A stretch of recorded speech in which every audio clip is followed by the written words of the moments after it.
C'était il y a une semaine. Le 2 mai dernier, le Conseil des ministres a décidé de la délocalisation périodique du Conseil des ministres dans les régions.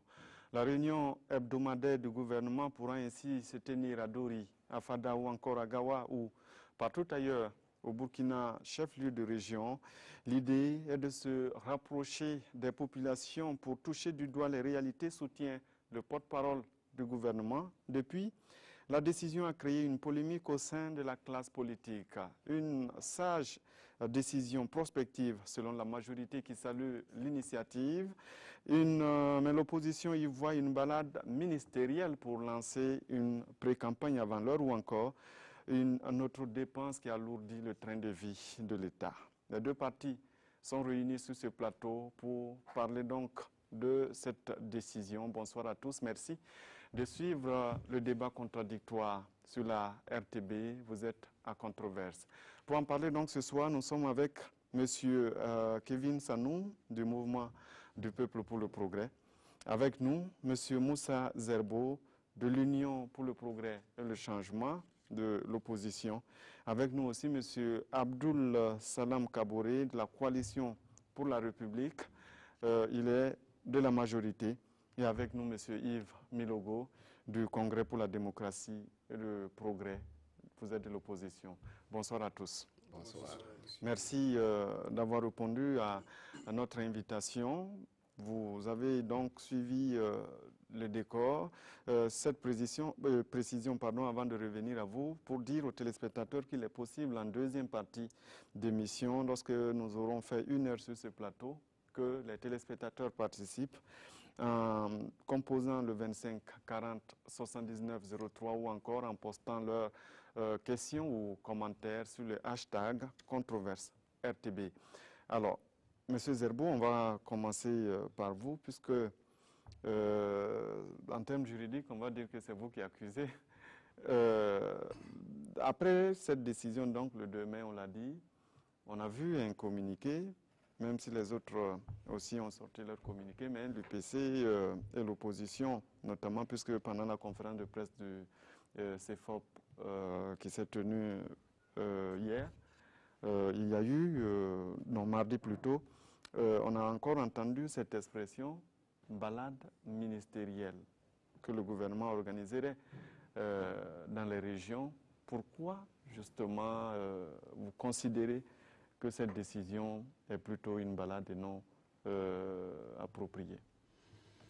Bien, merci aux téléspectateurs et merci à la RTB de nous donner l'opportunité de parler d'un sujet, j'allais dire aussi important que cette décision qui a été prise lors du Conseil des ministres. L'UPC et l'opposition dans sa majorité soutient cela pour la simple raison que nous ne voyons pas la valeur ajoutée que ces conseils délocalisés pourront donner à notre population. Nous estimons effectivement que c'est à la limite une balade touristique ministérielle onéreuse pour notre pays, pour la simple raison que ça va occasionner beaucoup d'autres frais qui auraient pu être concentrés pour être investis dans d'autres domaines.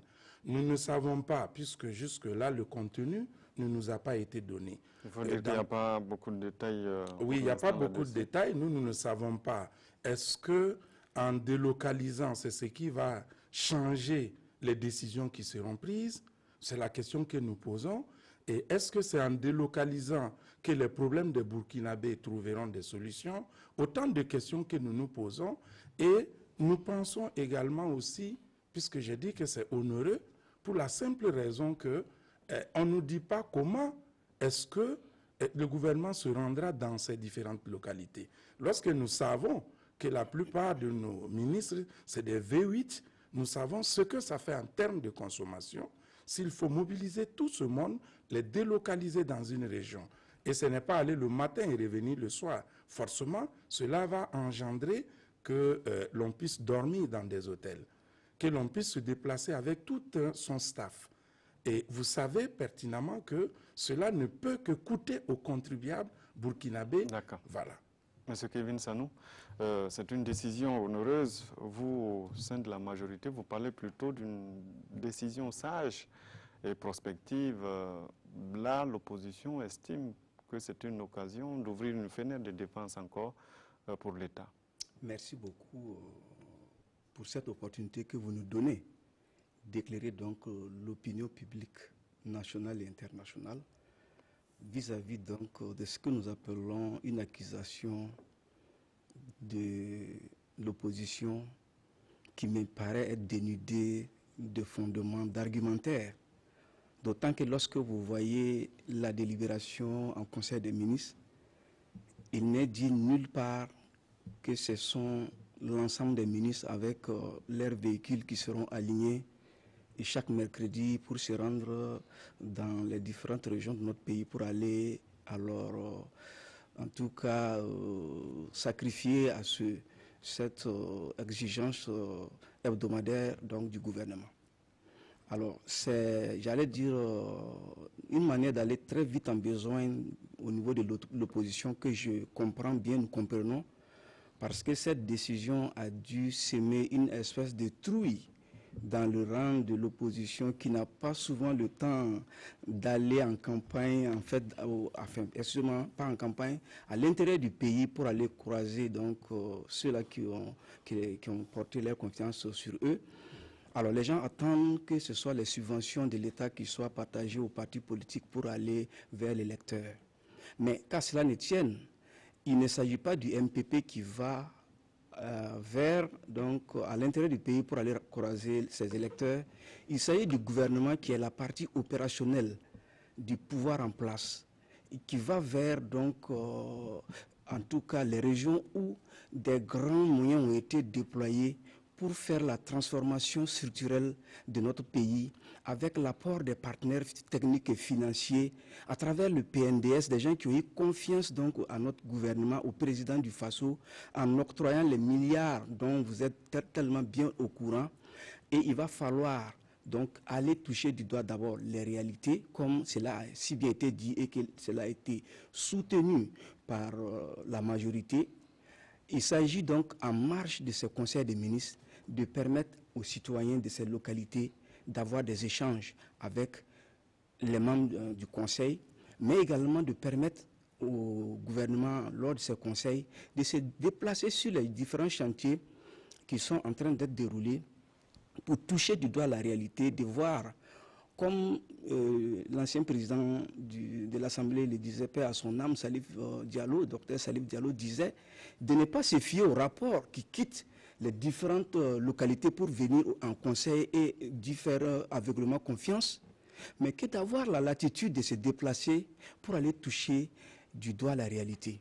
Je pense que c'est dans cette logique-là que le gouvernement est soutenu par la majorité pour donc la délocalisation des conseils des ministres. Alors, c'est une occasion, Monsieur Milogo, de toucher du doigt et de rencontrer les populations pour aussi la mise en œuvre du programme du président que le gouvernement est chargé donc d'exécuter.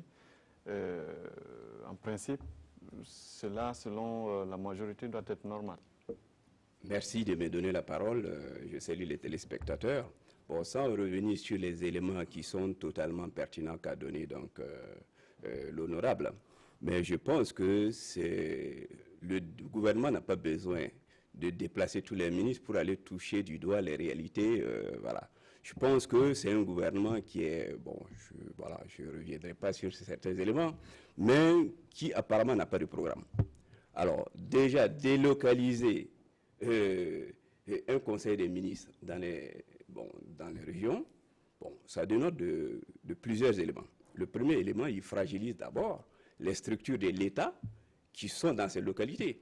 Alors, lui, il dit qu'il faut que le gouvernement se déplace pour la toucher du doigt et que les partis de l'opposition ne se rendent pas dans les localités pour voir les électeurs. Il nous prouve qu'ils sont en pré-campagne. Ça, c'est la première chose. Voilà. Deuxième élément, oui.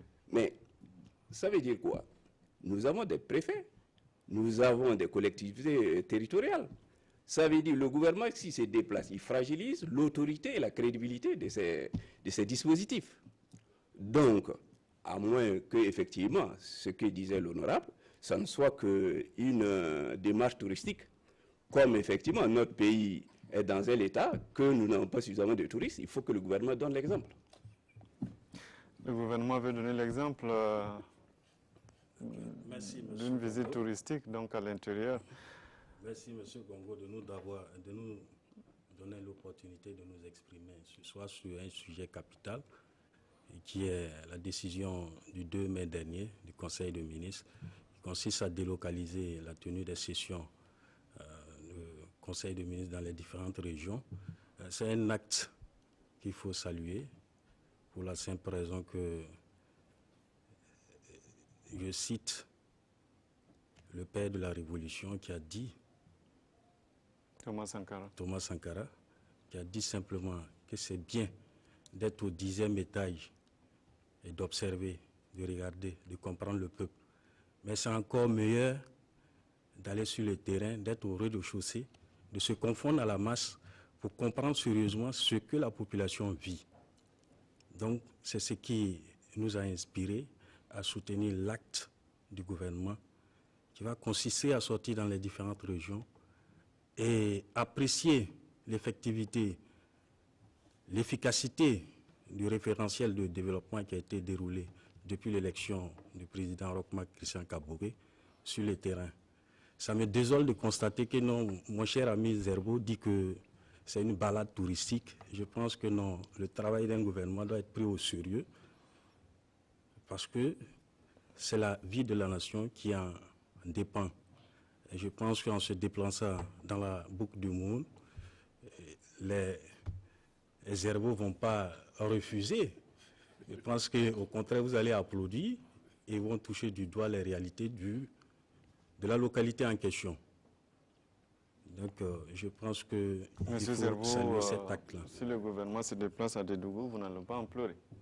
Bon, se déplacer à Dédougou, moi je pense qu'un gouvernement, c'est un ensemble de compétences. Chacun, pour ce qui le concerne, agit dans un domaine bien précis. Tel que mon ami l'a dit tout à l'heure, moi ça me cause un souci. Pour la simple raison que cela prouve effectivement qu'il y a une crise de confiance. Il y a une crise de confiance en ce sens que chaque ministre, pour ce qui le concerne, lorsqu'on dit qu'il y a eu une réalisation d'infrastructures, par exemple routières ou je ne sais pas autre, ça voudrait dire effectivement que le ministre qui a été commis à cette tâche-là a rendu fidèlement compte et effectivement tient compte de la parole donnée et de ce référentiel dont vous parlez.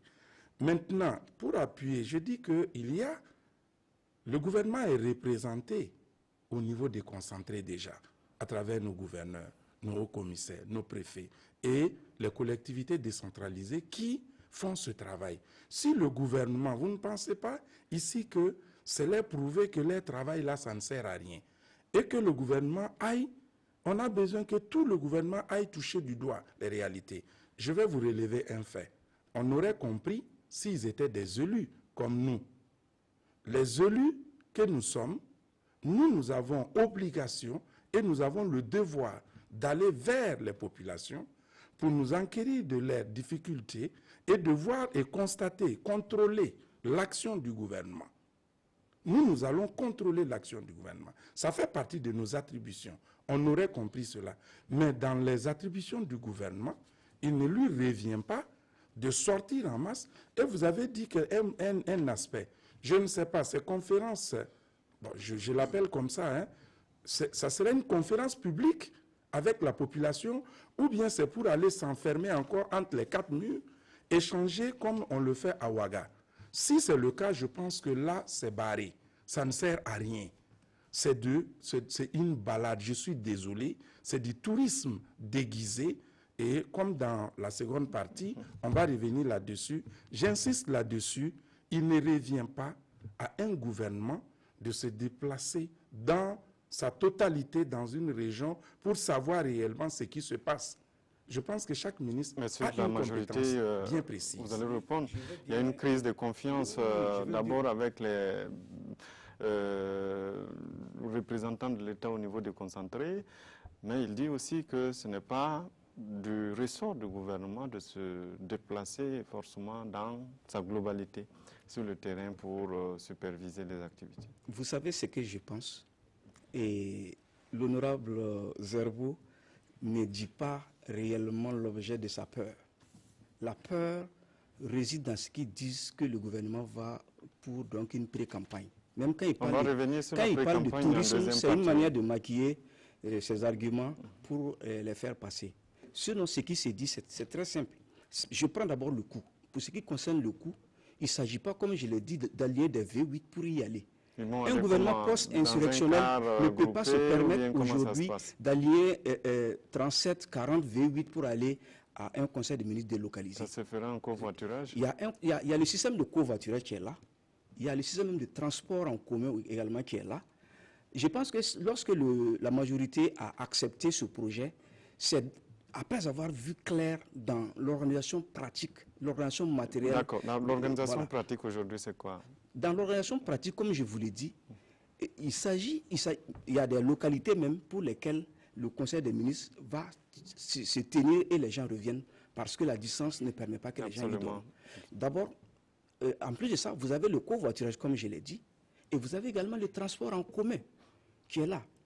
Alors, en plus de cela, vous avez le fait que ce que les gens appellent le tourisme et autres, je ne pense pas que le développement de notre pays soit au stade où le gouvernement ait besoin d'annoncer à corps et à cri une balade touristique, comme on l'a dit, et puis s'attirer le foudre de l'opinion publique nationale, notamment de l'opposition, je ne pense pas. Pour faire le tourisme chez nous, il y a en fait des manières de le faire avec des moyens plus spécifiques qui ne n'attirent même pas l'attention des uns des autres. On n'a pas besoin de s'attirer le foudre des gens pour aller faire du tourisme. Je pense qu'il y a une réalité qui est là, que l'opposition, qui n'a pas l'occasion d'aller vers l'électorat pendant les périodes mortes, pense que le MPP et la majorité, en essayant d'y aller au contact donc des grands travaux qui y sont déroulés, va en profiter pour faire. Mais je pense qu'à ce niveau-là, il ne faut pas... En fait, l'arbre ne doit pas cacher la forêt. Ceux pour qui nous travaillons, il faut leur donner l'occasion de s'exprimer sur la nature, la qualité de ce qui se fait. C'est souvent plus court. On ne va pas se faire s'enfermer dans un gouvernement bureaucratique à Ouagadougou, alors qu'il y a des fonds qui sont déversés. Qui va venir à votre secours puisque vous êtes ensemble. Okay. On va rester sur l'opportunité d'abord et la question du coût. Okay. Après, on parlera de l'aspect politique. Monsieur Kaboré pour la réponse. Rebondis à certains propos tenus ici par rapport à certaines obligations qui pèsent naturellement sur les élus nationaux et locaux. Et éventuellement, il y a certaines obligations aussi qui pèsent sur le gouvernement.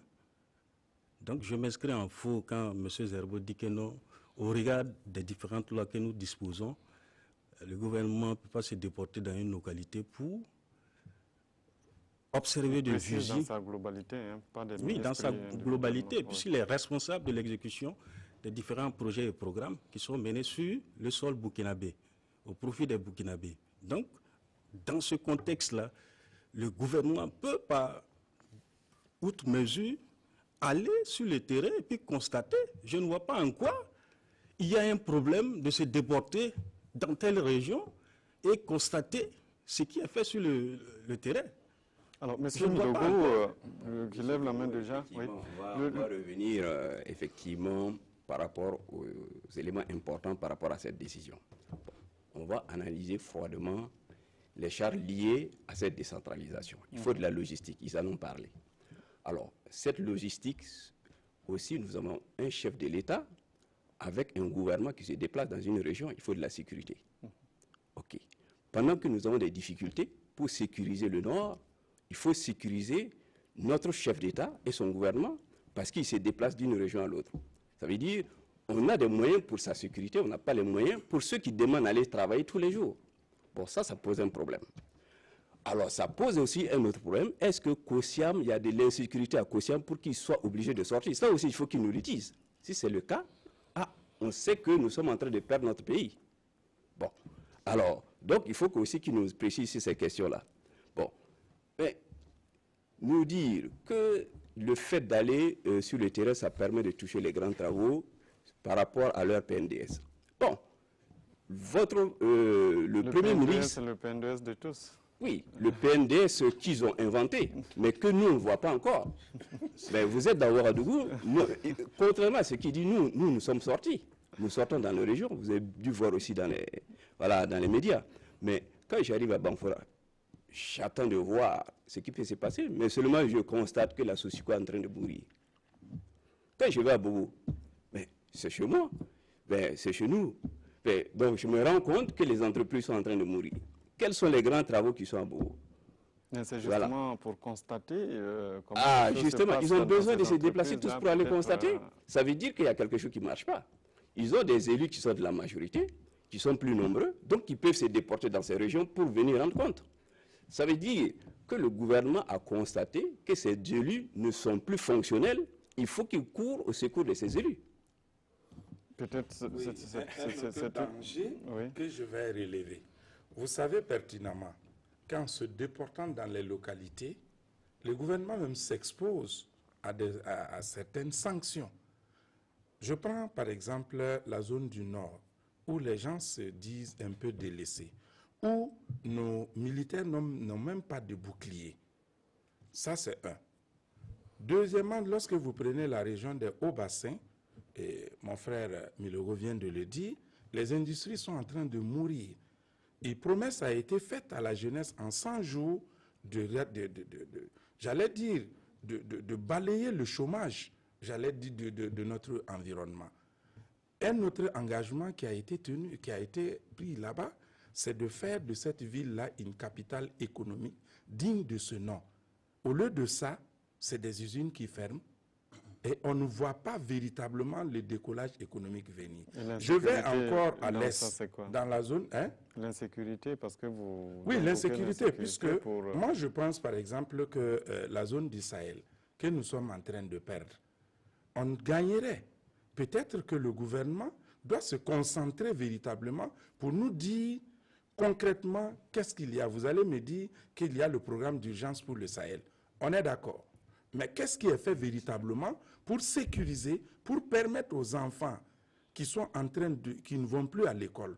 Qu'est-ce qui est fait pour que les postes de santé qui sont en train de fermer, qu'est-ce que les populations deviennent?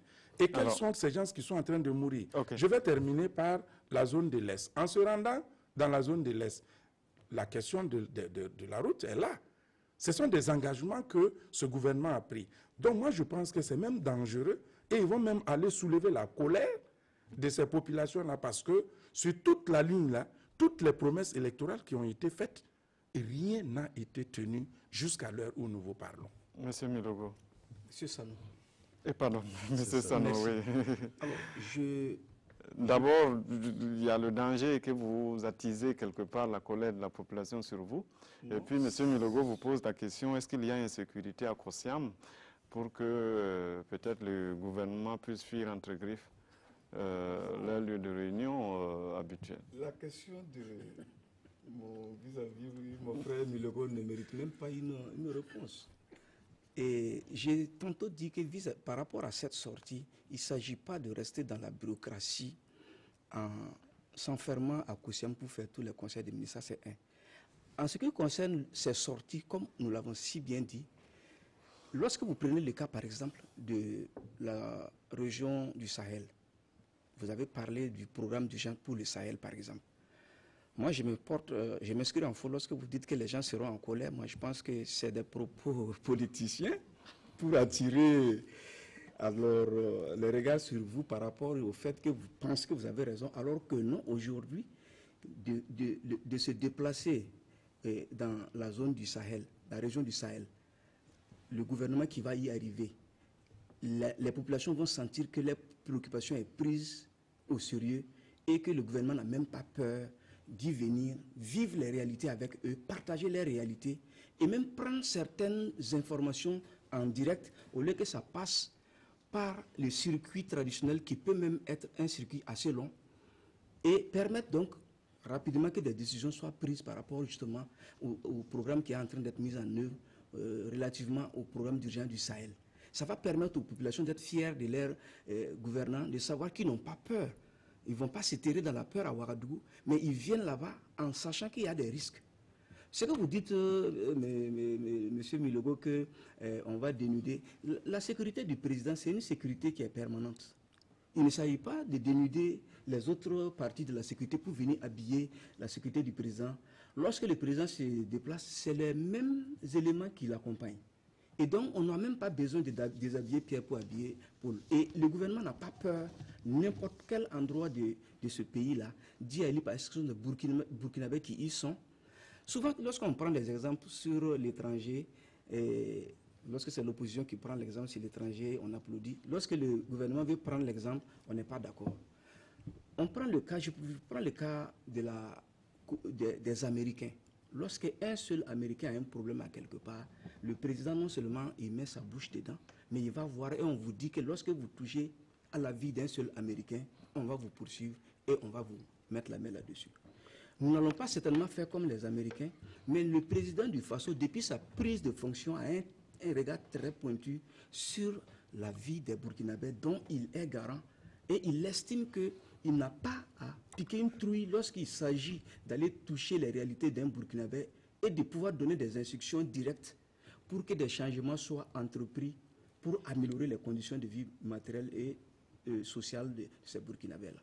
On va évoluer parce que nous avons atteint presque la demi de ce débat. La deuxième partie, on revient à vous, monsieur de l'opposition. La deuxième partie de votre argumentaire, vous dites, c'est l'ouverture d'une pré-campagne. Absolument. Comment? L'ouverture d'une pré-campagne en ce sens que vous savez qu'actuellement, le PNDS est en panne et le gouvernement lui-même est en panne et en manque d'inspiration. C'est ce que je veux dire. Permettez-moi de dire que cette balade-là, vous avez manqué d'inspiration parce que ce n'est pas de cela que nous avons besoin. Donc, vu aussi le mécontentement généralisé de la population, vous avez trouvé ce malin plaisir à vouloir encore puiser nos maigres ressources qui nous restent. En témoin, je ne sais pas si les commandes de vos véhicules rentrent dans ce cadre-là, puisque nos 3 milliards et quelques, pendant que l'hôpital Yalgado manque de tout, où les travailleurs sont obligés de sortir pour réclamer du matériel pour pouvoir donner la vie à la population. Vous voyez qu'il y a un problème. L'hôpital Sanoussouro est dans la même situation. Pendant ce temps, nous estimons que si ce n'est pas dans le but de faire de la campagne, c'est du populisme, vous cherchez sous la révolution, c'est vrai, il y a eu ces genres de trucs qui s'inscrivaient dans une autre philosophie, tout autre que ce que vous venez de citer ici. Nous pensons que c'est tout simplement pour se faire peut-être une cote de popularité, essayer de redorer votre blason en allant pour dire que vous êtes proche du peuple. Ça n'y est pas dans les attributions de l'ensemble du gouvernement d'aller de la sorte. Ça relève d'un autre niveau. Il va vous répondre. Ça n'est pas dans l'attribution du gouvernement d'aller. Voilà. L'objectif, c'est de mobiliser la population, de battre la campagne. Je reviens avec, j'allais dire revenir avec les arguments que j'avais déroulés au début, à l'entame de mon propos, pour dire que dès la délibération du Conseil des ministres, l'opposition a piqué une trouille très rapidement en se disant que c'est une occasion que la majorité se donne pour aller en campagne. Parce que, comme je l'ai dit, la plupart de ces partis-là n'attendent que le lancement de la campagne, n'attendent que lorsqu'on délie le cordon de la bourse pour donc dire aux partis de venir s'aligner, de prendre, que certains tracent maintenant des programmes pour y aller, d'autres même n'y vont pas. Et on ne sait même pas comment la campagne se passe. Et donc, c'est dans une telle situation que l'opposition est en train de, j'allais dire, développer des argumentaires sans fondement pour dire que nous y allons en campagne. Lorsque vous regardez la délocalisation du Conseil des ministres, comme on disait, en marge du Conseil, il y a des entretiens avec les populations de la localité. Lorsque vous prenez l'organisation de l'administration du territoire, vous voyez que le représentant premier du chef de l'État dans une région, c'est le gouverneur, et celui qui représente le gouverneur dans la province, c'est le haut-commissaire, et ainsi de suite jusqu'au préfet. Vous avez également une multitude de directions techniques qui sont représentées dans ces régions-là, qui ont des préoccupations dont la transmission au sommet, ce n'est pas toujours facile avec les circuits que ça prend. Et pour une région qui englobe un certain nombre de programmes d'intérêt pour lesquels des financements ont été mobilisés, les populations même ont un regard et même ils ont une, j'allais dire, intention manifeste de dire aux gouvernants, ça ne se passe pas bien. Et souvent, la transmission de l'ensemble de ces aspects-là, le circuit peut être lourd. Mais c'est une opportunité pour parler matériellement de l'opérationnalisation des projets qui sont en déroulement à ce niveau-là. Et l'ensemble de ces directions générales, enfin directions régionales, sous la coupe du haut-commissaire qui croise les membres du Conseil des ministres pour dire tel ou tel projet est en bonne exécution et que le gouvernement se transporte sur en fait, les sites des projets en développement, peut tout de suite comprendre si les rapports tiennent. Où est la politique ici? Je ne vois pas. Bon, merci à M. Sanou. Je pense que, bon, là, voilà, je pense que, voilà. La question, c'est où est la politique dans tout ce qu'il vient de développer? Mais je n'ai pas vu de politique. Justement, c'est pourquoi je m'en vais lui poser la question suivante. Il nous dit que le circuit habituel est inefficace. Donc, pour la rendre efficace, il faut que le gouvernement se déporte. Alors, ça, c'est une étrange manière de résoudre les problèmes. On a un système d'État qui est là, avec un circuit qui est là. S'il est inefficace, on cherche à le résoudre.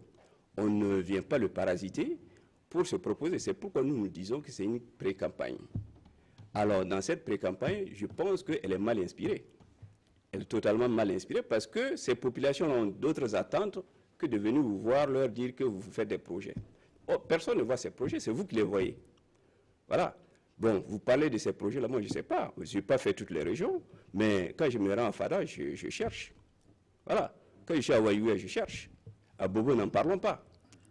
Monsieur Kaboré. Je crois que la critique, elle est très facile. Mais ce qu'il faut entrevoir ici, c'est la pertinence du référentiel de développement qui est en train d'être déroulé. Nous ne pouvons pas vous ôter le droit de penser que non, c'est une pré-campagne, c'est de votre droit le plus absolu. Vous êtes dans l'opposition, c'est votre manière d'attirer beaucoup plus de sympathisants. Et c'est le rôle aussi du gouvernement de dérouler sa méthode de travail, d'investiguer, d'aller au fond dans les recoins du Burkina pour comprendre ce qui ne va pas. Et je pense que non, dès l'entame du mandat du président Kaboré, il vous souviendrait de constater qu'il y a eu les premières attaques. Ça a choqué tous les Burkinabés. On n'avait pas l'habitude de vivre ce genre d'événements. Et malgré ce contexte difficile, avec un front social en ébullition, je pense qu'il y a des réalisations palpables sur le terrain. Et quand de concert, il y a une décision au niveau suprême, le Conseil des ministres, qui délocalise la tenue dans les différentes régions, c'est pour encore aller comprendre ce qui se passe. C'est comme mon frère l'a dit. Monsieur Kaboré, en partant justement à la rencontre, oui, c'est pour réorienter un peu votre réponse. En partant à la rencontre, il a dit tout à l'heure, rencontre des populations, rencontre certainement des autorités locales. Il ne peut pas avoir peut-être cette petite manière de vouloir mobiliser pour aussi avoir une sympathie vers soi. Non, loin de ça. Le gouvernement est dans son rôle. Je pense que non, il a une obligation de résultat. Il a été élu sur la base d'un référentiel. Et au soir de la fin du mandat, il sera évalué. Et il est responsable de ce qui doit être réalisé sur le terrain. Donc il va de soi que non, il se déplace pour comprendre et puis tirer les conséquences. Je ne vois pas en quoi l'opposition voit une teigne sur un crâne rasé. Je ne vois pas. Alors, M. Zerbo, on ne comprend pas. Je voudrais tout simplement dire que je suis très heureux de savoir que mon frère dise ici qu'effectivement, il y a une lourdeur quand il s'agit de remonter. Cela prouve effectivement qu'il y a une faiblesse du système de gouvernance que vous venez de citer. Et comme l'a dit Milogo, je pense qu'on ne peut pas résoudre un problème en maquillant ce problème-là. S'il y a véritablement des difficultés à la base et que le gouvernement lui-même soit obligé d'y aller, là je suis désolé, cela prouve vraiment que ce qu'on a dit, la thèse, on a dit soit le gouvernement doute même de la compétence des structures déconcentrées de l'État, auquel cas, lui-même, le gouvernement, va se substituer à ces structures déconcentrées. Sinon, tel que vous l'avez expliqué, s'il y a des difficultés à un niveau, puisque c'est un échelonnement, le haut-commissaire a des difficultés, le préfet a des difficultés, il va se référer au haut-commissaire. Le haut-commissaire a des difficultés, il se réfère immédiatement au gouverneur. Mais ce qui peut être résolu à son niveau-là, il va le résoudre. Monsieur, mais si sur toute la chaîne, il n'y a pas de solution, il faut que le gouvernement lui-même vienne. Nous, ça nous cause un problème. Dans l'annonce, dans le communiqué publié par la majorité, il y a cette expression que je vais lire pour vous. Ce n'est pas seulement à l'orée des consultations électorales que le ramdam doit se faire auprès des populations. Est-ce qu'il faut forcément attendre les élections pour aller auprès des populations? Est-ce qu'il ne faut pas aller toucher, échanger, essayer de voir peut-être dans la mise en œuvre du PNDS quels sont les ratés et puis essayer d'améliorer? Moi, je pense que c'est ça l'objet du Conseil de ministres. Que tous les ministres amènent les problèmes qu'ils ont sur le terrain et qu'ils ont dû constater sur le terrain. Et ensemble, en toute collégialité, le gouvernement travaille en collégialité pour pouvoir trouver des solutions aux préoccupations. Peut-être expliquer aux populations aussi. Oui. Il y a certaines décisions. Oui, mais comme il y a des ministres, dès leur prise de fonction, font les tournées sur le terrain pour dire qu'ils vont toucher les réalités du doigt. Même des institutions, vous nommez quelqu'un à la tête d'une institution, très rapidement, c'est cette balade-là on organise, comme s'il n'y avait pas de problème recensé. Ça veut dire qu'il n'y a pas une continuité, il n'y a que du surplace. On répète les mêmes choses.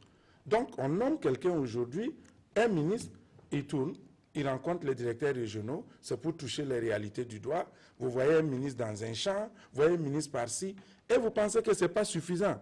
Pour toucher les réalités, il faut que tout le gouvernement aille toucher du doigt. Monsieur, il y a un problème. Sanou. Je voulais rebondir tout de suite pour relever une contradiction dans les propos de l'opposition. Parce que comme je l'ai dit, cet échange a pour objet de nous permettre d'éclairer l'opinion. Il y a des gens qui sont naturellement pas au parfum donc, de l'objectif réel de cette délocalisation du Conseil des ministres. Ils sont un certain nombre. Notre débat va permettre de les éclairer. Mais il y a des gens qui sont naturellement dans une logique d'extrapolation à tendance de perdre l'opinion en commençant par même une pré-campagne déjà comme ça. C'est de bonne guerre. Je reviens donc pour relever la contradiction que je sens que l'opposition est en train donc de piétiner là-dessus. Il s'agit d'abord le fait de dire que c'est du tourisme. Ça ne sert à rien. Et ensuite, c'est de dire que c'est une pré-campagne. Ça veut dire que l'opposition même ne sait pas, en réalité, ce qu'elle a comme argumentaire pour accuser le gouvernement. C'est un tapage. Et l'opposition est bien dans son rôle lorsqu'il s'agit d'accabler donc le pouvoir en place avec, en tout cas, sa mouvance, pour estimer l'affaiblir davantage et se préparer raisonnablement pour 2020. Mais je vais vous dire tout de suite que ce que vous parlez comme étant donc de la lourdeur, je pense que vous avez tout de suite extrapolé mes propos en disant que j'ai dit que c'est une lourdeur. J'ai dit que lorsque le gouvernement se transporte, par exemple, au niveau du Sahel, où je le dis clairement, un conseil des ministres là-bas, les gens ils vont apprécier parce qu'ils sauront que le gouvernement n'a pas peur de venir dans un endroit où les gens pensent qu'on les a abandonnés. Il y en a qui estiment aussi que c'est un risque parce que ça peut être considéré comme un affront. C'est pas un affront. Nous sommes sur le territoire. Lorsque le gouvernement va se retirer, ces localités-là vont subir des représailles. Le gouvernement n'y va pas avec la sécurité et puis retourner avec la sécurité.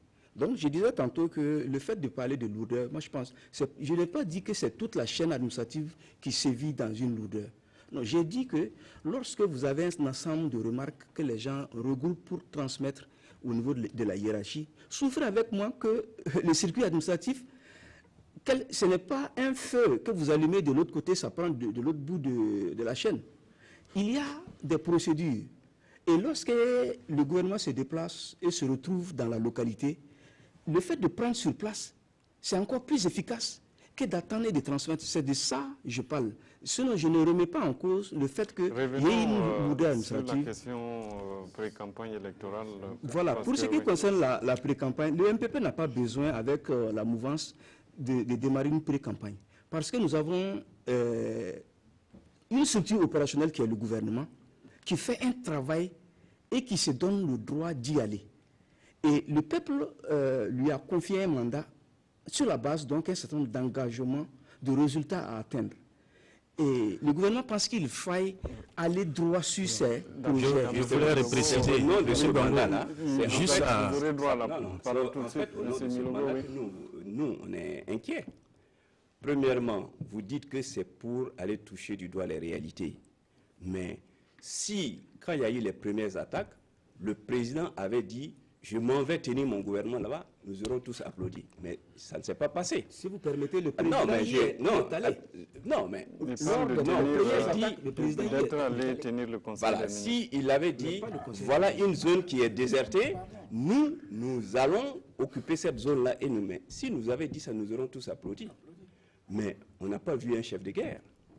Mais maintenant, on nous parle, vous ne voulez pas parler du tourisme des ministres, mais c'est ce que vous venez de nous dire. Et deuxièmement, quand on lit le communiqué du ministre, il ne faut pas tant un random pour... Mais il prouve encore qu'il est en pré-campagne. Parce que vous croyez que celui qui est au fin fond de Tourmayel, il a besoin d'avoir les ministres pour vivre? Mais il a ses soucis. Il sait que lui, il ne peut plus aller paître ses troupeaux où il faut. Parce que sa vie est en danger. Et vous dites, oui, on va aller toucher des doigts à cette réalité.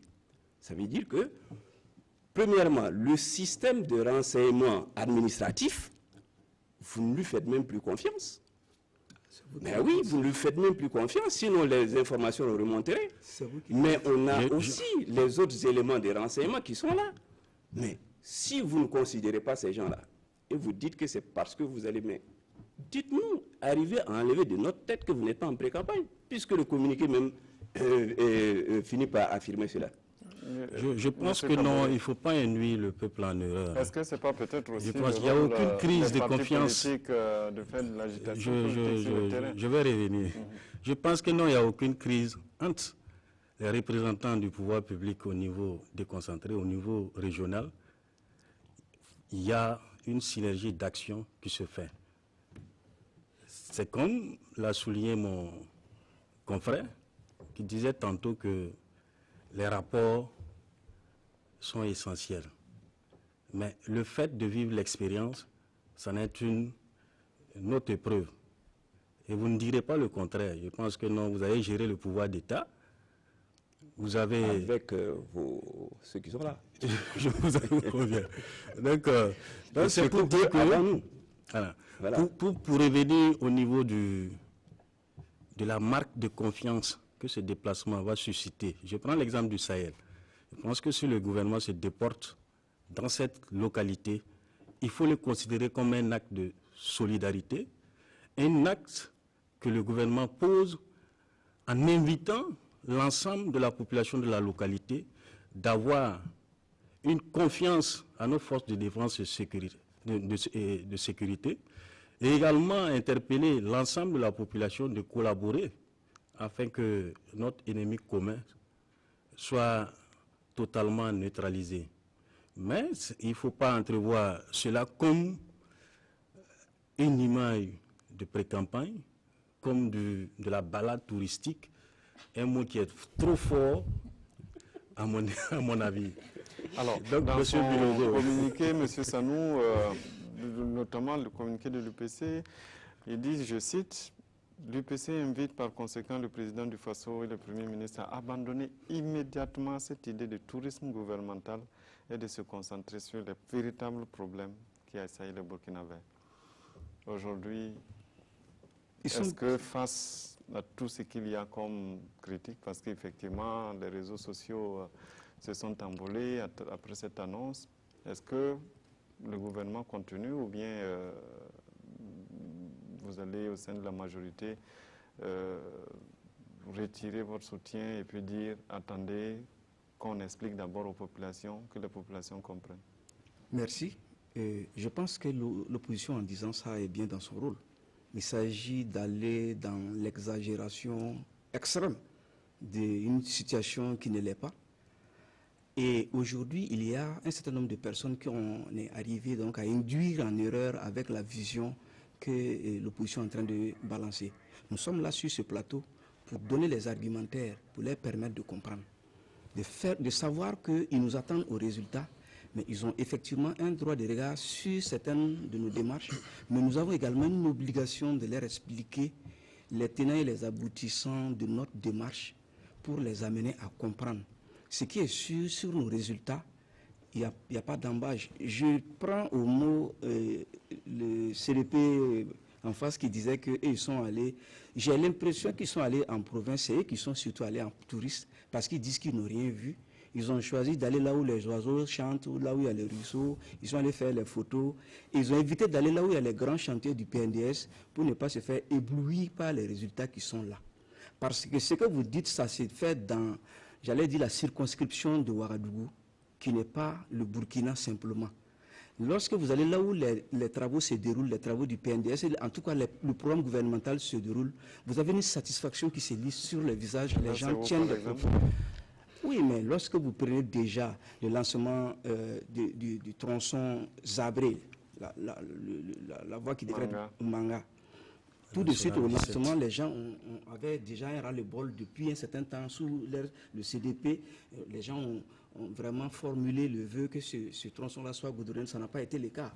Je prends très rapidement le cas du monde paysan. Lorsque les 14 milliards ont été attribués aux cotonculteurs donc pour apaiser, enfin alléger donc les charges qu'ils avaient par rapport aux difficultés de la saison, ça a été apprécié, on a suivi. Et tout de suite, il y a donc la route Waïgouya-Djibo, dont le gouvernement vient d'obtenir un financement à l'Assemblée. Je ne sais pas, peut-être que l'honorable a dû voter contre. Et s'il a voté contre, je demanderai aux gens de Dori et de Waïgouya de l'attendre lors de la campagne pour lui dire qu'il doit rouler à côté du goudron, parce que ce goudron que le gouvernement veut faire, en fait, réaliser pour le bonheur des populations, lui, il a voté contre, l'opposition a voté contre. Les populations ont vraiment exprimé leur joie de voir que ça, c'est un vieux projet que le CDP s'est refusé de réaliser. Il semble même qu'il y a certains goudrons qui ont été faits sur papier et qu'en réalité, ça n'existe pas. Nous assumons. Voilà. Mais au CDP, oui, quelqu'un qui est président était quand même président de l'Assemblée. Mais beaucoup quand même ont été aux instances à l'époque. Vous n'avez pas vu ma figure comme ministre sous le CDP. Voilà. Donc c'est pour vous dire, j'assume mon histoire, mais la responsabilité au juge, je l'assume. À vous d'assumer les vôtres. Moi, je voudrais tout simplement dire, comme nous l'avons stipulé l'UPC dans le communiqué. Je précise que cette émission est participative et que vous pouvez nous appeler au 25 40 79 03 où vous postez vos messages sur le hashtag controverse/RTB. Je disais tantôt, nous disons et nous insistons, il faudrait que le gouvernement comprenne qu'il a été très mal inspiré à travers cela. Et comme l'UPC l'a dit, à travers aussi son président et nos instances, il faut abandonner cette idée-là rapidement et se concentrer sur les véritables problèmes de nos populations. La société civile est là. Nous avons les organisations syndicales qui ont des revendications à tous les niveaux, qu'on n'arrive même pas à satisfaire. Ce n'est pas opportun. C'est pour vous dire que c'est inopportun et on ne sait pas d'où est née cette inspiration, mais nous vous disons, c'est une mauvaise inspiration qui ne donnera absolument rien sur le quotidien nous disons, jusque-là, vous n'êtes pas arrivé à nous dire quelle valeur ajoutée ces conseils de ministres délocalisés-là vont donner à nos populations. Qu'est-ce que la ménagère peut constater dans son panier? Qu'est-ce que le citoyen lambda peut ressentir dans son quotidien de tous les jours? Nous n'en voyons pas. De grâce, messieurs du pouvoir, abandonnez cette idée, abandonnez cette balade, nous insistons, balade touristique ministérielle onéreuse. Je crois que c'est un chapelet de griefs. Oui. Voilà, Qu'est-ce que ce conseil, cette délocalisation va apporter dans le panier de la ménagère? Quelle est la nouveauté, justement, que cette délocalisation? Je crois que pour revenir à votre question, j'aimerais rafraîchir la mémoire. Oui, tout à fait. J'aimerais rafraîchir un peu la mémoire. Je pense qu'il vous souviendra de constater que sous la transition, il y a eu des conseils de ministres délocalisés. Et sous l'ère Compaoré également. À Samandeni notamment. Ouais, je crois qu'il y a eu des conseils de ministres délocalisés. En son temps, je pense qu'il n'y a eu aucun bruit quant à la plus-value de ces sorties. Aujourd'hui, les gens ont des regards qui interpellent un certain activisme qui ne dit pas son nom. Je crois que sous la transition, tout le monde a salué la décision de déporter le conseil de ministres dans telle localité ou telle localité. Nous avons tous salué l'initiative. Je ne sais pas pourquoi. C'est maintenant, on trouve que non, il y a des problèmes. Un chapelet de griefs qui font du tort à ceux qui croient en la politique qui est menée aujourd'hui. Monsieur, ne répondez pas à ma question. Ne répondez pas à ma question. La question, honorable, répondez à ma question. Elle est précise. Oui, je vais vous répondre. Il ne faut pas tourner. Nous allons vous répondre. Je voudrais, avant que je vous réponde, en 2014, le gouvernement qui était sur le point de mourir du CDP qui était sur le point de s'en aller sous la pression populaire, a tenu son conseil de ministres à Bagré. Je voulais d'abord que vous puissiez nous faire les retombées que ce conseil de ministres-là a apporté. L'opinion publique nationale va entendre, puisque ça a été fait. C'est la première question. Oui. Et pour vous dire que pour ce qui nous concerne, les premières retombées sont d'abord l'aspect psychologique qui permet aux populations qui devaient quitter, abandonner les localités, par exemple au niveau. Je mets l'accent sur le nord, le Sahel, où il y a des difficultés. Si un conseil de ministres doit se tenir là-bas, il y a donc ce courage que les gens ont. C'est psychologique d'abord, et ce facteur psychologique va rebondir donc sur le maintien de la réalisation des programmes qui étaient en cours. Et donc les fonds qui ont été débloqués pour donc mettre en œuvre ces programmes-là ne seront pas perdus. Et au finish, on va se retrouver avec les ouvrages pour lesquels les efforts ont été consentis. Et voilà un des aspects donc, que je peux soulever comme étant une des retombées. Et également, il y a le fait que certains projets qui sont naturellement dans des localités où certainement il n'y a pas de menace de terrorisme, où le gouvernement qui arrive à se déplacer et à aller voir les ouvriers sur le terrain, ces gens se sentiraient véritablement honorés que le gouvernement vienne à eux pour venir regarder effectivement les travaux qu'ils sont en train de mettre en œuvre pour donc appuyer les efforts de développement de notre pays. Et ces gens vont davantage donc, se déterminer et avoir une certaine ardeur et un regard, parce que sachant qu'aucune erreur n'étant permise, parce que chacun dira nous sommes à tel niveau donc de réalisation, mais nous vous promettons que nous allons faire ceci ou cela. Et nous avons une assurance que c'est des États qui... En gros, c'est l'implication des populations. C'est l'implication des populations, voilà. Alors je pense qu'il n'arrive pas à nous convaincre par rapport à l'opportunité de cette délocalisation. Mais au moins, premièrement, c'est votre droit de ne pas être convaincu. je vais vous dire, si la décision du Monsieur gouvernement... Milogo, il vous pose une question sur... Non, je vais répondre à ces questions-là. Mais j'ai dit, si la délocalisation actuelle, qui est inopportune, disait, nous allons désormais tenir le conseil des ministres dans le nord, dans l'endroit où les choses ont été désertées, je dirais oui, ça touche effectivement, ça apporte une solution à ces populations qui sont dans le nord. Mais vous nous parlez d'une époque où on avait peur des problèmes d'insécurité, où il y avait effectivement, vous dites qu'on était vers la mort, mais voilà, c'était effectivement nos camarades qui sont maintenant les vôtres. Voilà, c'est eux qui sont maintenant les vôtres qui, voilà, vous dites qui allaient vers sa mort. C'est eux qui poussaient vers la mort. Non, vous avez parlé, vous me laissez continuer. Donc, pendant la transition, eux, ils ont fait leur délocalisation, ils avaient leur contexte, où les populations n'avaient pas les mêmes problèmes qu'aujourd'hui. Autant de comparer, il y a eu des délocalisations du Conseil des ministres. Le contexte n'est pas le même aujourd'hui. Donc, il ne faut pas confondre.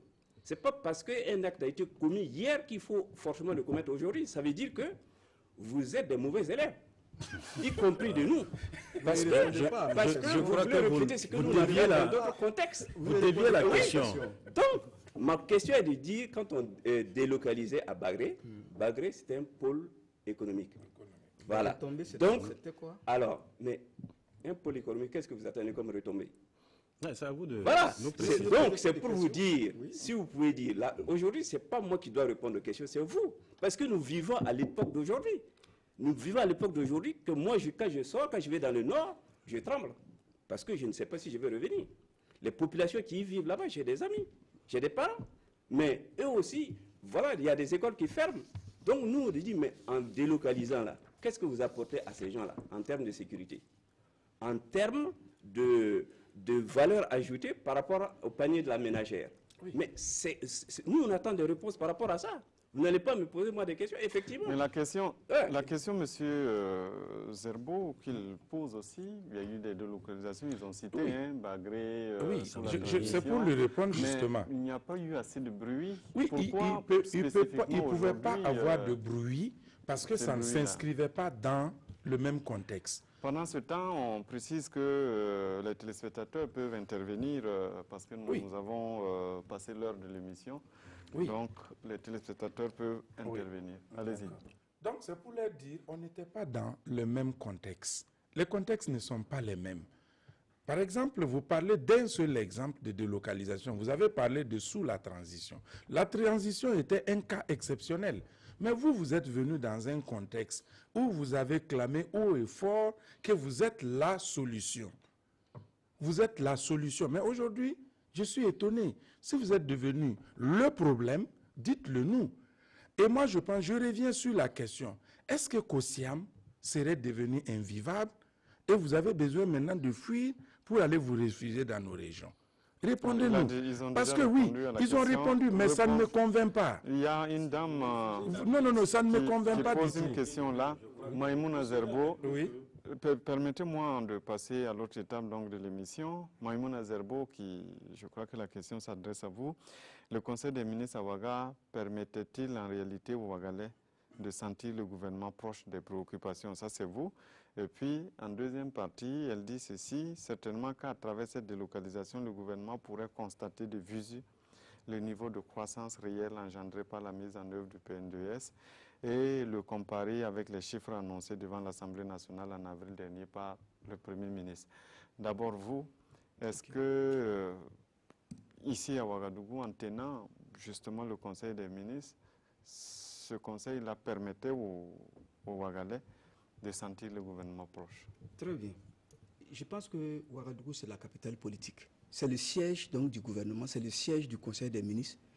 Et c'est ici, véritablement, que donc, le Conseil des ministres se tient. Et les grands travaux qui se déroulent dans le cadre du PNDS ne sont pas tous localisés à Ouagadougou. Alors, dire que le Ouagalais devrait sentir le Conseil des ministres, je pense qu'il le sent même. Prenez les artères qui sont goudronnées aujourd'hui dans Ouagadougou et la circulation en est devenue fluide du fait donc, de la réalisation de ces travaux. Je suis sûr que nos vis-à-vis... Avant que vous terminiez votre réponse, il y a Norbert qui nous appelle de Waïguia. Comme il est au téléphone, nous allons lui permettre d'intervenir. Bonsoir. Monsieur, bonsoir. Merci pour la parole. J'ai deux petites préoccupations. Malheureusement, on n'a pas le retour dans la salle, donc continuez le temps que techniquement... Pour sentir le Conseil des ministres à Ouaga, mais si un seul mois, à partir du 23, et la situation salariale n'est pas claire, vous allez tout de suite sentir les Ouagalais.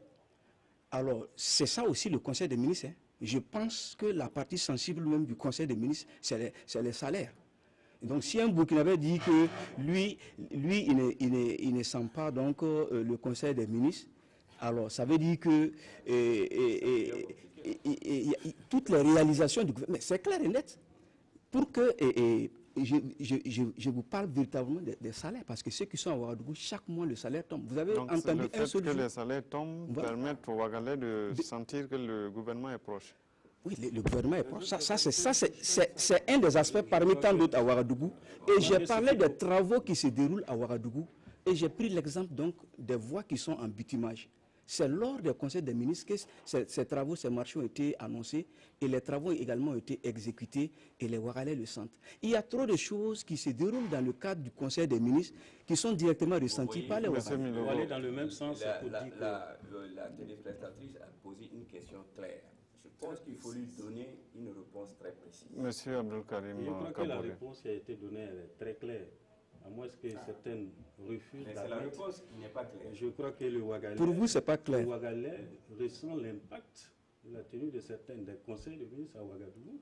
Naturellement, je vous invite à aller sur Là, la la question, vitrine. c'est sur la proximité. Est-ce que le Ouagalais se sent proche du gouvernement? Si, Parce que le à travers Conseil les se réactions tient, que nous voyons à travers la presse, à travers les réseaux sociaux, il y a des grands activistes que nous connaissons qui apprécient certaines décisions qui ont été prises lors de ces sessions. D'accord. Ensuite, on prend M. Norbert qui nous appelle de Waiguia. Bonsoir. Monsieur, bonsoir. Merci pour la parole. Nous l'entendons toujours pas dans la salle, donc...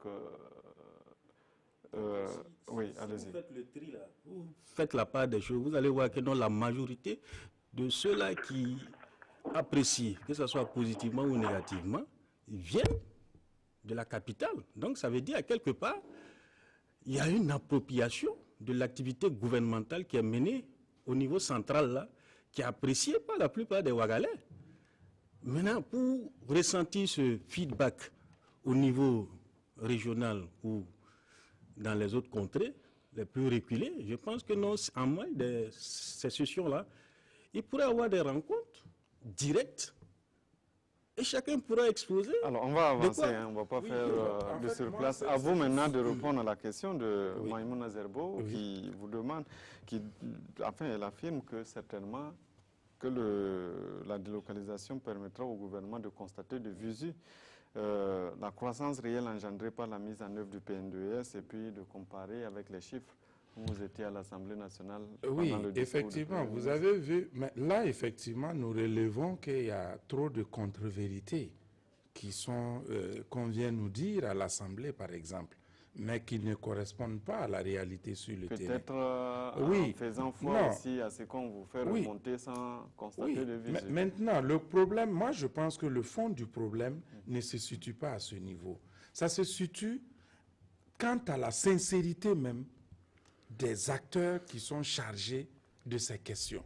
Ça, c'est un premier élément. Je voudrais, vous me permettrez de parler de l'impact de conseil de ministres à Ouaga. Je suis un peu écœuré de penser que les Ouagalais, leurs problèmes se résument à la question des salaires.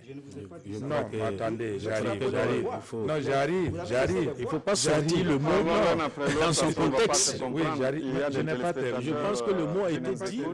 Il faut bien qu'ils nous entendent d'abord pour pouvoir comprendre. Voilà, je n'ai pas terminé. Allez-y. Je termine. Je dis, vous avez dit que l'impact direct, les Ouagalais, par exemple, à partir du 23, le conseil des ministres n'entendent pas. Et pourtant, moi, je suis à Ouaga. Le mercredi peut passer, il y a des conseils des ministres, je ne sais même pas s'il y a eu conseil des ministres ou pas, étant à Ouaga. C'est pour dire qu'il y a beaucoup de Ouagalais qui sont dans cette situation. Quand est-ce que nous nous rendons compte? C'est lorsque nous sommes collés à notre poste récepteur, ou bien nous avons les journaux, ou bien nous sommes en ligne, le compte rendu hebdomadaire, on va nous faire le compte rendu du Conseil des ministres. En quoi est-ce que cela peut avoir un impact sur la vie du Ouagalais? Du même coup, c'est pour dire à Maïmouna Zerbo, on va dire à Maïmouna Zerbo que la proximité là, c'est ce que nous appelons une campagne déguisée du gouvernement à travers cela. Parce que c'est du populisme qu'ils veulent faire. D'accord. Pour compléter assez rapidement, Oui. bon, soit c'est du populisme déguisé, c'est la pré-campagne, ou alors ils sont en train de désavouer leur Premier ministre, qui nous donne des chiffres et eux, ils sont obligés d'aller vérifier. Ça veut dire qu'ils n'ont pas confiance en lui. Mais alors, pourquoi ils le gardent alors? Vous n'allez pas nous mettre en confiance. Je crois que... Vous nous dites que c'est pour aller... Je vais rebondir donc sur... Il vous dit des chiffres, vous n'êtes pas sûr. Vous voulez aller Non, c'est pas eux qui ont posé la question, c'est une téléspectatrice qui n'a rien certainement à voir avec la majorité. L'objectif, ce que vous dites comme une espèce d'absence d'impact du Conseil des ministres. Vous savez que la continuité de l'État est un phénomène qui se ressent dans la régularité du Conseil des ministres qui se tient, qui autorise des dépenses, qui autorise des déblocages, qui examine un certain nombre de documents, autorisant des programmes de s'ouvrir avec des financements, ce qui prouve véritablement que l'État dans son ensemble vit une continuité. Donc on n'a pas besoin d'aller dans une espèce donc de, j'allais dire, ségrégationnisme par rapport donc à l'impact de la tenue du Conseil des ministres sur le pays, c'est de façon générale, et chaque région ayant sa spécificité, ayant ses besoins précis, les réponses du gouvernement vont dans ces régions-là, y compris à Ouagadougou, en tenant compte de ces besoins. Et vous conviendrez avec moi que les besoins de Ouaga diffèrent des besoins qui se trouvent dans les régions et à l'intérieur de notre pays. D'où le ressentiment des effets du Conseil des ministres ne peuvent pas être les mêmes à Ouaga que donc, dans les provinces. Dans certaines provinces, c'est la route nationale qui mérite d'être goudronnée et c'est ce que nous sommes en train de nous évertuer pour mettre en chantier. Mais à Ouagadougou, vous allez vous rendre compte que c'est certaines rues qui ont été goudronnées depuis 1955 avec les 27 ans de pouvoir du CDP en face. Ils n'ont pas eu l'attitude donc de goudronner ces rues-là matériellement. On les goudronne aujourd'hui, vous roulez là-dessus et vous dites que vous ne voyez pas. Vous préférez aller en brousse pour aller faire des photos de tourisme pour dire que le PNDS, vous ne voyez pas de réalisation. Je souhaite que prochainement, quand vous allez aller en brousse, cherchez à rencontrer le gouverneur, les représentants de l'État. Ils vont vous dire où est-ce que se trouvent les grands chantiers du PNDS. Dans les régions plus. Voilà, ils vont vous permettre de ne pas aller photographier des oiseaux ou des forêts, mais vous allez photographier... Alors on va évoluer. Pour ajouter, on va évoluer. Permettez-nous d'évoluer. On va prendre une autre question. Monsieur Belko Ousmane, et si à la place des conseils de ministres délocalisés, le siège de l'Assemblée nationale était transféré à Bobo? Comme il est possible de délocaliser le conseil de ministres, pourquoi ne pas transférer l'Assemblée aussi à Bobo? Peut-être que à vous d'abord. Ok, merci. Je pense qu'on est en démocratie et dans une démocratie comme la nôtre, il y a cette pluralité de pensées et une pluralité de propositions que les gens se donnent la latitude de faire. Maintenant, ce n'est pas parce que vous l'avez fait qu'on doit automatiquement... On va essayer de reprendre Norbert de Waivia pour voir si la technique nous permet de le recevoir. Bonsoir. Monsieur, bonsoir. Voilà, on l'entend correctement maintenant. Merci pour la parole. J'ai deux petites préoccupations qui s'adressent notamment au chef du MPP. Ok. Comment le contrôle gouvernemental va se matérialiser? Est-ce que les ministres vont se répartir en groupuscules dans chaque localité pour faire des constats? Ou est-ce que c'est le président qui sera en tête et les ministres suivront? Parce que si c'est pour rassembler la population dans des tables, ben, c'est déjà un fiasco. Nous avons déjà constaté avec le séisme du Premier ministre quand il passait de région à région pour expliquer le PNDS. Voilà, ça c'est la première préoccupation. Et donc, ils vont, en tout cas, se promener pour constater le visu. Bon, un petit conseil, s'ils viendront dans la revue du monde avant les fenêtres, ils s'approvisionnent beaucoup en eau minérale parce qu'il fait très chaud par ici. La deuxième préoccupation, c'est quel est le cadre juridique de cette délocalisation si nous savons que le contrôle de la chaîne gouvernementale est une disposition constitutionnelle, notamment à son article 84. J'en ai suivi la main. Merci à vous. Merci de nous avoir appelé donc de Huawei Bouya. Monsieur de la majorité, merci. Je suis adressé essentiellement à vous. Nous remercions l'intervenant, les téléspectateurs. Comment se passera le contrôle? Pour l'intérêt qu'il accorde donc à cette question. Alors, je pense que c'est le contrôle tel qu'il veut le savoir. Vous savez, c'est opérationnel. Hein, et ces dispositions-là, nous ne sommes pas le gouvernement. Il faut un bémol. Nous sommes la majorité, mais nous ne sommes pas le gouvernement. Le gouvernement est issu de la majorité. Bien sûr, mais je vous dis que les règles pratiques de mise en œuvre de ce contrôle sur le terrain lors de ces conseils de ministres délocalisés, c'est le gouvernement qui l'établit. Et je vous dis, au jour d'aujourd'hui, le mercredi à venir, le mercredi passé, il n'y a pas eu de conseil de ministres délocalisé. Le mercredi à venir, je ne peux pas vous dire qu'il y aura conseil de ministres délocalisé. Et donc, c'est pas des... Je crois que l'opposition s'est familiarisée, spécialisée dans la peinture atypique en noir de tout ce que le gouvernement réalise en l'habillant avec véritablement des argumentaires qu'ils pensent solides pour nuire. Moi, je veux dire ici tout simplement que des aspects pratiques, des règles pratiques de contrôle sur le terrain, la mouvance ne peut pas s'asseoir ici et puis définir ça à la place du gouvernement. Parce que autant le gouvernement est issu de la majorité, autant les rôles sont précis et clairs.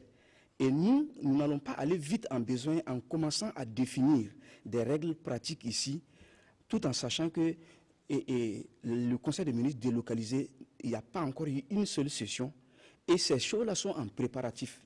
Même le covoiturage dont vous parlez, c'est parce que nous en avons eu l'assurance.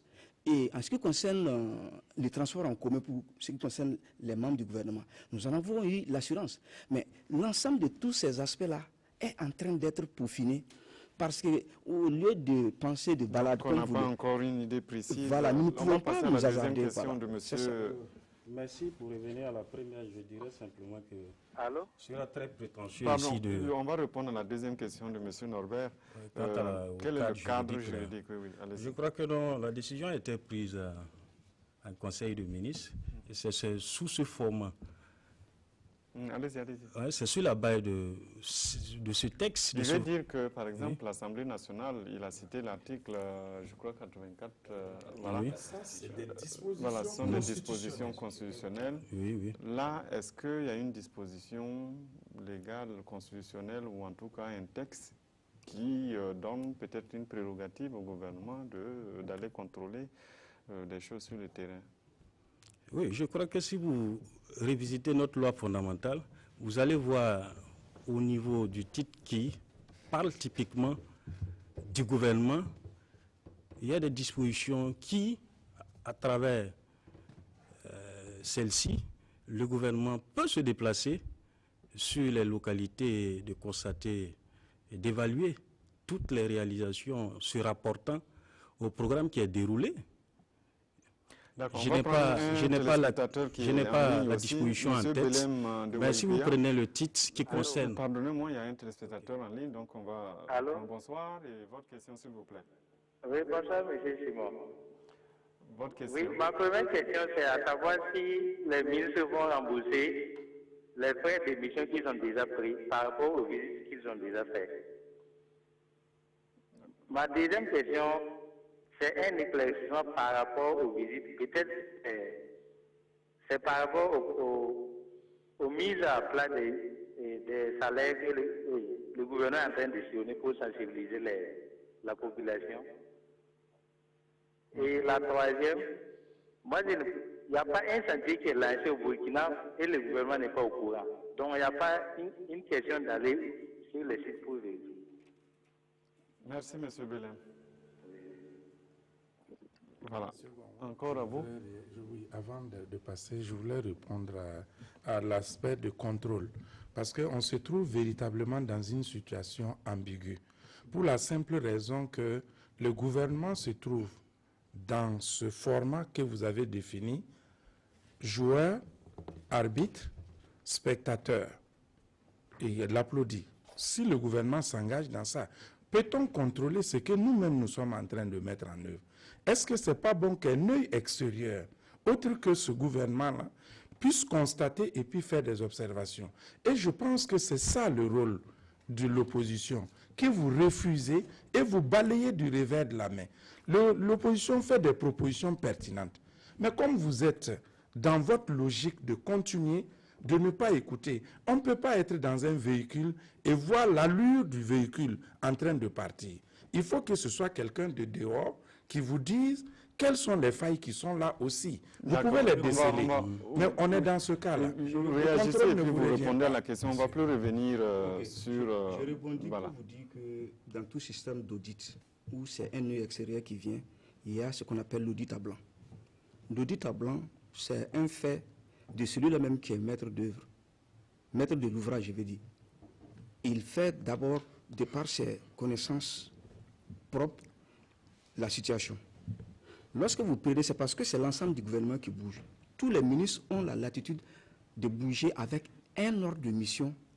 Justement, M. Julien vous demande, au cas où il y a des conseils de ministres délocalisés, est-ce que les visites que les ministres ont déjà eues sur le terrain, ils vont rembourser les frais de mission qu'ils ont dû percevoir? Non, je regrette. Parce que ça n'a pas servi, certainement. Comment ça n'a pas servi? Un contrôle de plus pour aller vers la félicité ne peut pas être un contrôle de trop. Parce que, en fait, il ne faut pas penser que le fait que les gens sortent, qu'ils aillent sur le terrain, chaque mission a un contexte spécifique et répond à un besoin sur le terrain et permet évidemment de faire bouger le travail qui se mène sur le terrain. Et le conseil des ministres qui va, il ne s'agit pas d'aller, j'allais dire, prendre des fouets, commencer à frapper, c'est de vérifier effectivement, depuis le passage du ministre, son dernier passage, l'évolution qu'il y a eu de ce passage-là, à l'instant T où le conseil des ministres se tient là-bas, quelle a été l'évolution? Je pense qu'il y a une célérité que l'opposition demande au gouvernement, et lorsque le gouvernement emboîte ce pas, on estime qu'il va trop vite en besoin. Finalement, je suis en train de me demander si l'opposition pense, je ne sais pas, quel genre de danse l'opposition veut que le pouvoir en place danse. Parce que tantôt on vous dit d'aller de l'avant, que vous dormez, vous êtes diesel. Lorsque vous vous levez, on dit non, vous ne devez pas aller là-bas. Ça, c'est une chasse gardée des députés, ça, c'est une chasse gardée alors qu'il y a une synergie d'action qui doit se mener au niveau d'un pays qui est à la recherche de ses marques pour son développement. Donc moi je me demande, c'est quelle danse vous voulez que nous dansons, parce que tantôt vous nous avez traité de diesel que nous ne bougeons pas. Maintenant que nous bougeons, les résultats sont là, vous estimez que nous en faisons de trop. Donc, on a vu les tournées du Premier ministre, on va avancer. Je crois que pour expliquer le PNDS par exemple, on a vu ce que ça donnait, dit M. Belem. Quel sera le plus peut-être de cette délocalisation? Je crois que dans la construction empirique d'une administration moderne, je crois qu'il y a ce volet contrôle interne qui est un maillon essentiel dans toute évaluation de l'œuvre humaine, surtout rendue au service public. Donc, pour dire simplement qu'il n'est pas exclu d'avoir un nœud interne sur la procédure administrative. Sur la question de la délocalisation et les tout à fait. passages du Premier ministre dans les régions. Oui, il dit tout à fait. Parce que pour lui, il y a eu les passages du Premier ministre qui visiblement n'ont pas peut-être convaincu les populations à s'engager véritablement. Est-ce qu'en délocalisant, il y aura un plus? Quel sera le fait nouveau? Absolument, je pense qu'on a eu à trop, j'allais dire, discuter sur ces éléments ici. Je pense que le téléspectateur nous a suivis dès le début. D'accord, on va prendre un dernier appel.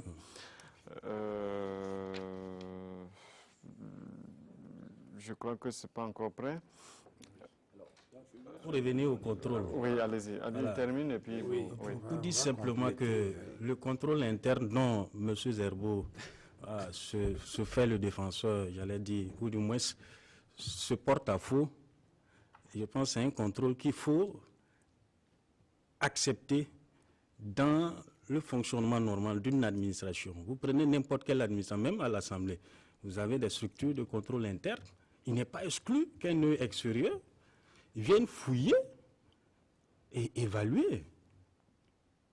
Donc il n'y a pas... Je pense que bon, alors par rapport à ce contrôle-là, vous savez que même le contrôle interne qui peut répondre à des questions, je dirais, de qualité, ne peut pas remplacer le contrôle externe qui est une légalité, qui est du juridique.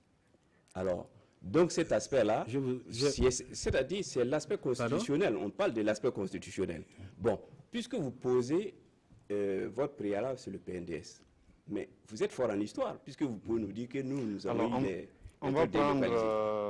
Vous dites que le contrôle interne n'est pas assis, s'il vous plaît. On a un téléspectateur qui nous appelle de Ouaga.